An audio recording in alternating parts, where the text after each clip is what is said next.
Sikanдар said about Indian team. We're discussing Indian team. He said यार उनकी system strong है, team नहीं. उनका सारा जो जॉनरा ऑफ द सिस्टम है that is very strong, but when it comes to look at the team strong नहीं है. वो ओपन होगी है सकी भाई. वहां तो सफे मातम बिछा हुआ है पूरे इंडिया में, और ऐसे लग रहा है कि नरेंद्र मोदी मर गया सीधा ही. और ये हार जीत होती रहती मैच में, यानी कि वो उन्होंने ये सोच लिया था कि वो कोई दुनिया की अनबीटन टीम है.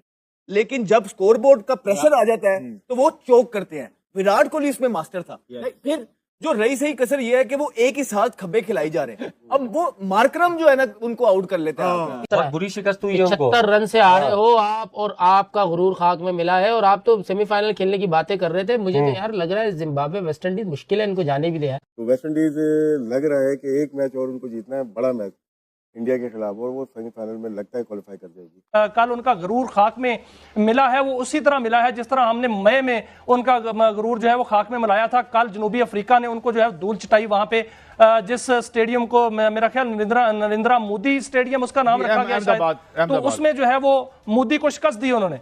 अब ये फंस गए हैं, इन्होंने अगर रन रेट में भी फंस जाना. इनका मैच है जिम्बाब्वे के साथ. जिम्बाब्वे ने तो ऑस्ट्रेलिया को भी मात दी है. वो जो रजा है जिम्बाब्वे वाले, उन्होंने कहा है कि हम लोग सुपर 8 में कोई पिकनिक करने नहीं आए. What this has done is it has created more problems in this group in terms of net run rate.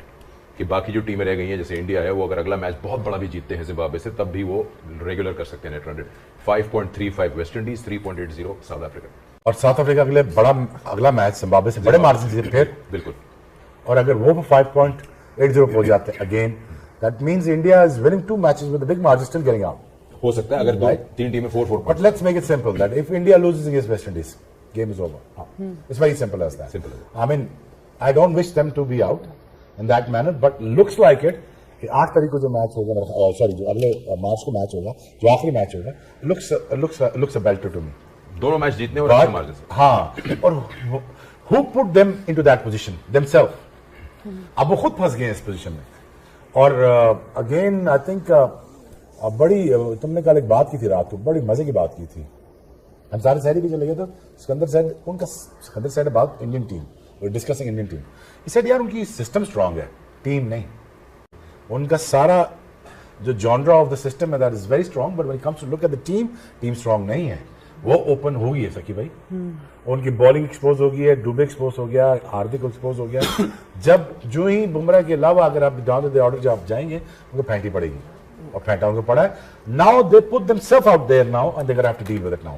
उस ग्रुप के लिए खतरे की घंटी बजा दी. रन रेट 5.35 है अब वेस्ट इंडीज का. इंडिया के लिए और मुसीबतें खड़ी हो चुकी है. ये जिम्बाब्वे को फर्क नहीं पड़ा बिल्कुल भी, इंडिया को फर्क पड़ा है इससे. और इनका जो नेट रन रेट है बिल्कुल बहुत हाई चला गया. और वेस्ट इंडीज, जिम्बाब्वे ने मेरे ख्याल से गलती की कि टॉस जीत के उनको बैटिंग करा दी. ये श्रीलंका नहीं है, इंडिया है. तो यहाँ पे उनको चाहिए था मेरे ख्याल से खुद बैटिंग करते और ज्यादा रन बना के एक टारगेट सेट करते थे. तो वेस्ट इंडीज ने अपने 2 राइट हैंडर रख के उसके बाद लेफ्ट राइट का कॉम्बिनेशन बनाया, और बहुत अच्छा ये किया, इटमायर को नंबर 3 कर दिया. इससे पहले वाली सीरीज में देखे 5-6 नंबर पे खेले, और उनका नो डाउट कैच छूटा है, लेकिन जिस तरह से उन्होंने बैटिंग की है, आउटस्टैंडिंग, बहुत ही जबरदस्त बैटिंग की है. और उनके स्पिनर्स भी आज चले. अकील हुसैन को देखें, उन्होंने मोटिया ने 4 आउट किए. तो वेस्ट इंडीज लग रहा है कि एक मैच और उनको जीतना है, बड़ा मैच इंडिया के खिलाफ, और वो सेमीफाइनल में लगता है क्वालिफाई कर जाएगी. अगर इंडिया तीनों मैच जीतता है फिर तो चांस बन जाता है. तीनों कहाँ जीतते हैं? इंडिया दोनों साउथ अफ्रीका को तीनों जीतने पड़ेंगे इंडिया को क्वालिफाई कराने के लिए. क्योंकि वेस्ट इंडीज को हराएंगे ना, तो फिर इंडिया अगर 2 मैचेस जीतता है तो क्वालिफाई कर. ठीक है. अगर वेस्ट इंडीज को साउथ अफ्रीका ने हरा दिया तो बाय बाय इंडिया. अच्छा ओ भाई आमिर भाई, आपसे पूछना चाहूंगा, इस वर्ल्ड कप में तो चल ही रहा है पाकिस्तान, जो भी हालात है चल रहे, अगला वर्ल्ड कप भी आने वाला है, उसमें आप ये बताइए, क्योंकि आप इतनी अच्छी प्रेडिक्शंस करते हैं, गंदम की फसल कैसी होगी? अब इन बातों पे उतर अगर बारिश हुई तो अच्छी होगी, और ज्यादा बारिश हो गई तो फिर खराब हो जाएगी. अच्छा, लेकिन आपकी जो भविष्यवाणियां हैं, प्रेडिक्शंस, उनके ऊपर मैं एक चीज पूछना चाहूंगा. जी. On the papers, on the cards, देखने में सब में इंडिया बड़ी सॉलिड टीम लग रही है. पूरा यूनिट है, बॉलिंग है, बैटिंग है, फील्डिंग बहुत अच्छी है, और मोमेंटम है. मतलब जीतते आ रहे हैं, 3-3.5 साल बाद हारे हैं किसी T20 वर्ल्ड कप. आपको ऐसा क्या दिख गया अंदर बाहर जो उनको नहीं दिख रहा था खुद से? देखिए, जब ये बात भी हुई थी, जब आपने कहा था कि आपने इंडिया को सेमीफाइनल से बाहर कर दिया, मैं गलत भी हो सकता हूँ, अभी भी इंडिया क्वालिफाई शायद कर सकता है, लेकिन मैंने जो ऑब्जर्व किया था, मैंने कल भी बात की थी कि जो उनके बैट्समैन हैं, ये जो जितने भी अभी टॉप 3 खेल रहा है, ये आईसीसी के इवेंट्स में टेस्ट ही नहीं हुए थे, राइट? और तीनों ये वो वाले ऊपर जो टॉप 3 है इनका, ये वो वाले हैं ही नहीं है कि ये पूरा मैच लेके जाएंगे। जिस दिन ये चल गए तो चल गए। तो बड़ी टीमें बड़े इवेंट्स में पूरा प्लान करके आती हैं, तो बड़ा चांस होता है ऐसे टॉप ऑर्डर को जल्दी आउट करने का। अगर आप देख लें 4 के 4 मैच इनका टॉप ऑर्डर वो किया, कोलैप्स किया, क्योंकि ये इनका जो टेम्परामेंट है ये विराट और रोहित वाला नहीं है। वो सिचुएशन को अब उनको लगता था कि नहीं 170 हम 8 की रन अगर हमें पर ओवर चाहिए तो उस हिसाब से खेलते थे। वो ये नहीं था कि बस मुंह उठाया और मार दिया। ये जो आप इनके टॉप 3 देखें, ये सिर्फ अपनी नेचुरल गेम खेलते हैं, बॉल नजर आता है घुमा देते हैं। तो जो अच्छी टीमें होंगी वो प्लान करके आती है। मैंने आपको पहले बोला है कि उनको पता होता है कि कहां पे कैसे कैसे बॉलिंग करनी है। तो इनके ये और मिडिल ऑर्डर को या टॉप ऑर्डर को देख के मैंने कहा था, अगर आप देख लें बीच में सूर्या के अलावा मुझे तो कोई ऐसा तगड़ा मिडिल ऑर्डर नजर ही नहीं आता।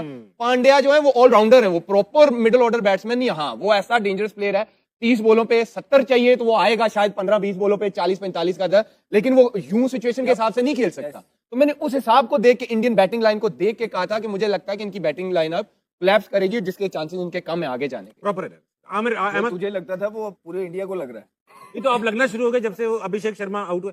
अहमद भाई आप बताइए, आपकी फेवरेट टीम इंडिया है और आप बड़ी ओपनली इस बात को क्लेम करते हैं, and for all the good reason, ठीक है। लेकिन अभी जिस तरह आमिर भाई ने प्रेडिक्शंस किए हैं और अब जो कुछ वो कह रहे हैं वो दिखने भी लगा है कि हाँ यार प्रेडिक्शन नहीं थी इनकी, एनालिसिस था। इसको प्रेडिक्शन तो हम कह रहे हैं, एनालिसिस के हिसाब से लगने भी लगा है हाँ यार ये 3-4 क्रैक्स नजर आ रहे हैं। अब आपको भी क्या ये नजर आ रहे हैं या नहीं आ रहे? देखिए, इसमें तो कोई दो राय नहीं है कि विराट कोहली के जो शूज हैं, हमने इसी शो में बोला था कि वो फिल करना इतना आसान नहीं होगा। जब विराट कोहली चला जाएगा फिर आपको पता लगेगा कि वो किस खेत की मूली है। वो बादशाह था और ये रन चेज करना ये कोई आसान काम नहीं था। ये कुदरत ने उसके अंदर एक एबिलिटी डाली हुई थी कि वो किसी पे पढ़ने ही नहीं देता था, अकेला ही ले जाता था, इसलिए तो वो किंग कहलाया जाता था। अब वो नहीं है, तो अब हो क्या रहा है उनकी टीम के अंदर? एक तो वो भी नहीं है, दूसरा ये चेस करते हुए बिल्कुल ही इनको पता नहीं है। ऐसी टीम जो है, जो सिर्फ जिनका एक्सपीरियंस कम है, वो जो मार धाड़ करती है, वो पहले खेलते हुए तो फिर भी जो है ना परफॉर्मेंस कर देती है, लेकिन जब स्कोरबोर्ड का प्रेशर आ जाता है तो वो चोक करते हैं। विराट कोहली इसमें मास्टर था।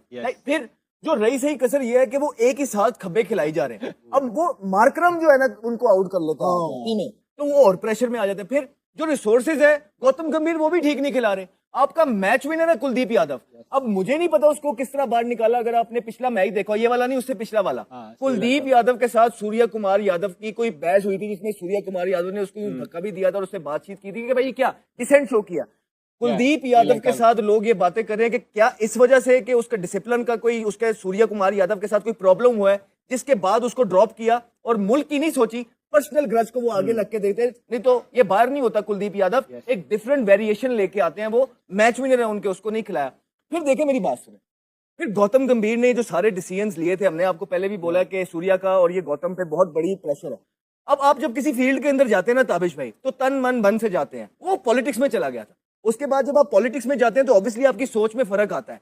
फौरन वो आ गए क्रिकेट टीम के अंदर और वहां कोच बन गए, तो वहां तो वो कामयाब हो नहीं सके पॉलिटिक्स के अंदर, लेकिन उन्होंने वही पॉलिटिक्स टीम के अंदर लाके खड़ी कर दी, जिसमें जिनके ये खिलाफ खुलेआम बोलते थे विराट कोहली के खिलाफ, उनको मौका मिल गया उसके खिलाफ प्लॉटिंग करने का। और उनके सीनियर प्लेयर्स को आपने निकाल के इज्जत नहीं दे रहे थे, तो उन्होंने इसी में खैर समझी कि भाई चुप करके हम अपनी साइड पकड़ लें। वहां तो सफे मातम बिछा हुआ है पूरे इंडिया में, और ऐसे लग रहा है कि नरेंद्र मोदी मर गया सीधा ही। और ये हार जीत होती रहती मैच में, यानी कि वो उन्होंने ये सोच लिया था कि वो दुनिया की अनबीटन टीम है और ना साउथ अफ्रीका उनका कुछ बिगाड़ सकती है, ना पाकिस्तान बिगाड़ सकती है, ना इंग्लैंड बिगाड़ सकती है, ना न्यूजीलैंड बिगाड़ सकती है, ना वेस्ट इंडीज बिगाड़ सकती है, ना श्रीलंका बिगाड़ सकती है, ना जिम्बाब्वे बिगाड़ सकती है। तो साउथ अफ्रीका ने उनको लिया आड़े हाथों और साउथ अफ्रीका ने इस मैच की पूरी प्लानिंग की है, वो पूरी तैयारी के साथ मैन टू मैन वर्क किया उन्होंने, मैन टू मैन। इनका जो है ना वो अदाकार अभिषेक बच्चन साहब जो है ना वो इनको जलील करवा रहा है असल, क्योंकि ऊपर आता है 3-0 किए हैं उसने, कंसेक्टिव हैट्रिक की है, और वो सुना है कि सूर्य कुमार यादव का कोई ग्रुप है टीम के अंदर।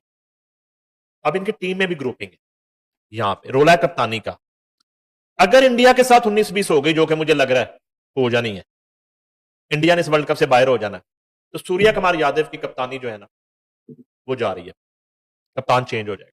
उसकी रीजन ना उससे ग्राउंड के अंदर एज ए कैप्टन चीजें एग्जीक्यूट हो रही हैं, ना उसकी कहीं प्लानिंग नजर आ रही है, ना उसकी कोई रेट नजर आ रही है, ना उसका कंट्रोल नजर आ रहा है, ना उसकी बॉडी लैंग्वेज में कोई कॉन्फिडेंस नजर आ रहा है, ना उसकी अपनी बैटिंग में कोई परफॉर्मेंस है। आप एज ए बैट्समैन कैप्टन है ना जी, आप बैट्समैन कप्तान, कप्तानी तो बाहर बैठा हुआ कोच भी कर लेगा, वो गौतम गंभीर, ठीक, उस अच्छा गौतम गंभीर की वो शक्ल ना, वो एक रेडीमेड सोग है उसकी शक्ल पे, रेडीमेड सोग, वो हर वक्त सोग में रहता है। मसलन मसलन ये इसी तरह का सोग है जैसे किसी को ये बता दिया जाए कि तुम्हारे वालिद का नाम गंभीर तुम्हें बताया गया था, तुम गंभीर के बेटे नहीं हो, तुम किसी और के बेटे हो, तो वो इसी चक्कर में हर वक्त बैठा रहता है कि मैं किसका बेटा हूं। गौतम गंभीर की ना शक्ल रेडीमेड ही है, अफसोस उसकी शक्ल पे पहले ही है। अच्छा, शक्लें तो हर इनकी वैसे ही जिस तरह की है आपको पता ही। अच्छा, वो अब जो है ना अभिषेक जो है ना उसको वो ड्रॉप नहीं कर रहा। उसके बाद इधर जो है ना वो तिलक वर्मा, वो लेफ्ट हैंडर जो है वो भी मुसलसल फ्लॉप चल रहा है, वो उसको भी ड्रॉप नहीं कर रहा। वो ईशान किशन है जिसने हमारे खिलाफ 77 किया था, वो एक 77 करके वो भी नहीं चल रहा। इनका टॉप ऑर्डर जो है ना वो बुरी तरह फ्लॉप चल रहा है, ठीक है। और ऊपर से जब वो आते ही तोहफा देता है अगली टीम को, अभिषेक शर्मा आते ही गिफ्ट देता है, ये लो ये पकड़ो, कैच पकड़ाता है या वो अपनी स्टंप्स पे खाता है गेंद और बाहर चला जाता है और पीछे फिर प्रेशर आता है, ठीक है। ये वर्ल्ड चैंपियन टीम है, दुनिया की बेस्ट टीम है, 187 चेज कर रही है, 111 पे आउट होगी, यानी कि होता है ना को मुकाबला को कम 76 स्कोरों से आगे। अब ये फंस गए हैं, इन्होंने आगे रन रेट। शोएब अख्तर ने टीम इंडिया को जमकर उसका मजाक उड़ाया है, क्योंकि पिछले मैच में जिस तरह की बुरी हार से भारत गुजरा है और जिस तरह की बल्लेबाजी किया था पिछले मैच में, बहुत ही निराशाजनक थी।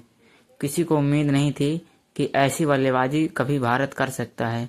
लेकिन सबसे पहले तो सबसे बड़ा दोष हम लगाएंगे सूर्य कुमार यादव और तिलक वर्मा पर, क्योंकि सबसे खराब बल्लेबाजी जिन दो खिलाड़ियों ने की है वो सूर्य कुमार यादव और तिलक वर्मा हैं। अगर उन्होंने तेजी से रन बनाए होते तो लास्ट में इतना ज़्यादा मार्जिन नहीं मिलता। जिस तरह से 77 रन से हम लोग हारे हैं वह एक बहुत बड़ी हार है और इसकी वजह से हम वर्ल्ड कप से बाहर भी हो सकते हैं। उसी को परफॉर्मेंस को देख करके शोएब अख्तर ने मजाक उड़ाया है कि भारतीय क्रिकेट टीम में जज्बा तो है लेकिन खेलने का रवैया, खेलने का अंदाज नहीं है बिल्कुल भी। वो क्रिकेट की तरह क्रिकेट को नहीं खेलते हैं। सबसे ज़्यादा तो पॉलिटिक्स अब खास करके क्रिकेट में टीम इंडिया के के सूर्य कुमार यादव ने की है। हाथ न मिलाना, फलाना ढीम का, इस तरह की बल्लेबाजी कर, जिस तरह का प्रदर्शन है उस तरह का मिजाज